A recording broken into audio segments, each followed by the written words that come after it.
Have you ever had someone from your past reappear into your life and your first instinct was to run?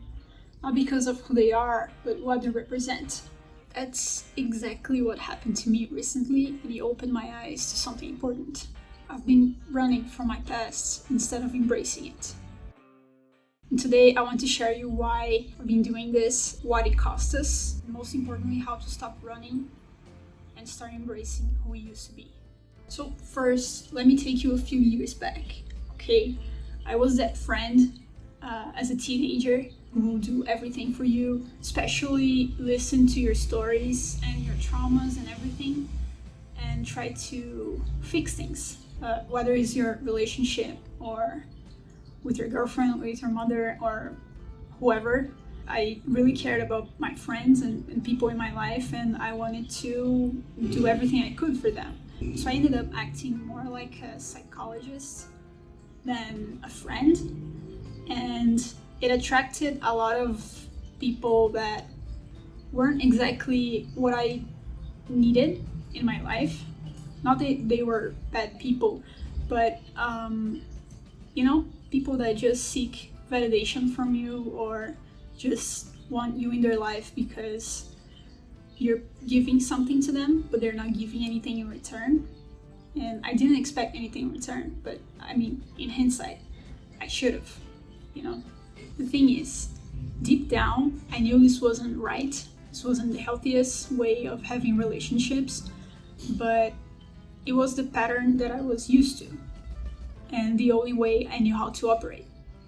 And with time and with the years passing by, me evolving and growing up, I started to create better relationships, healthier relationships. And I decided to do something about the unhealthy ones that wasn't really healthy for me. I decided to run from them. Not talking, not trying to solve things or trying to reframe the relationship and salvage what I could from the good people that were in my life, because there were good people. I just left because I thought if I didn't, I would be stuck with that version of me and with what they knew of me that I thought I couldn't change if I was with those people.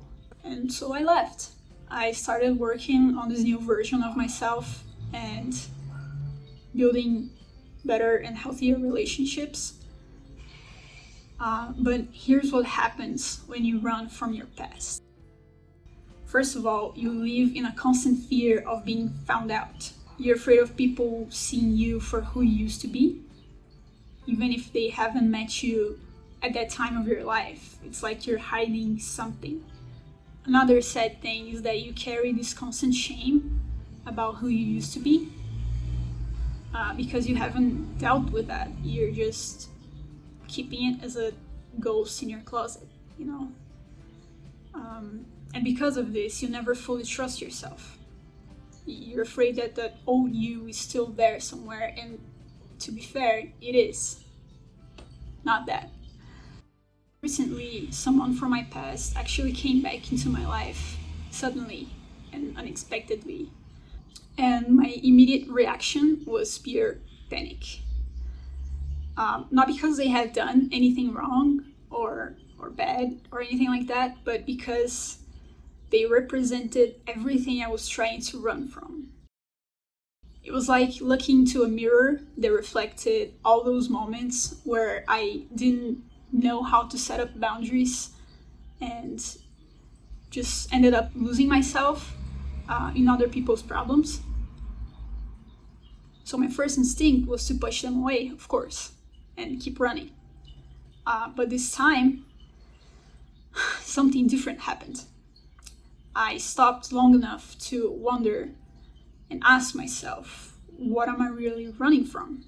That's when it hit me. I wasn't running from my past. I was running from parts of me. And in doing so, I was rejecting some really important things about myself. First of all, it was the part of me that really cares about people, my capacity for empathy and embracing others, the experiences that taught me what healthy relationships look like and what doesn't, the wisdom I gained from making mistakes, and the strength it took to change and grow. So what does it actually mean to embrace your past and stop running from it? First of all, it means practicing radical self-forgiveness. That means forgiving yourself for not knowing better, for the times you knew better but you weren't ready to change, and forgiving yourself for all the shoulds and shouldn'ts you've been carrying. Second, it means understanding that who you were and who you are now are not separate people. They're all part of your journey. Like, think about it. Would you have learned to set boundaries if you hadn't gone through some experiences? Would you have learned to enjoy yourself, like your own company? Would you have learned to trust yourself, your instincts? Would you learn to value your time and energy if you haven't given it all away at some point in time?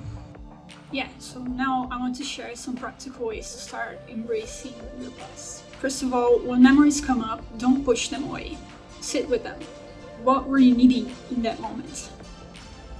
Ask yourself that and let yourself have enough time to answer that. Look for the wisdom in your past choices, even the ones you regret. After all, you were doing the best with what you knew. Practice saying, that was me then, and this is me now, instead of, I can't believe I did that, because it's something that I say often and think to myself often, but I'm trying to change that. Last of all, but still very important lesson, is to share your story, like your real story, with people you trust.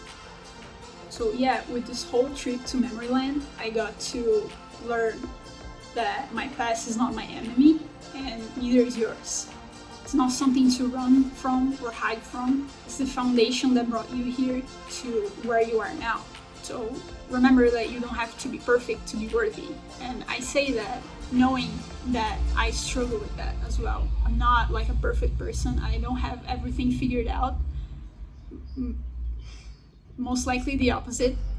But I'm trying, and I'm sharing with you the things that I found to be helpful. So if you like this video, you might like this other one as well. Thanks for watching. Bye.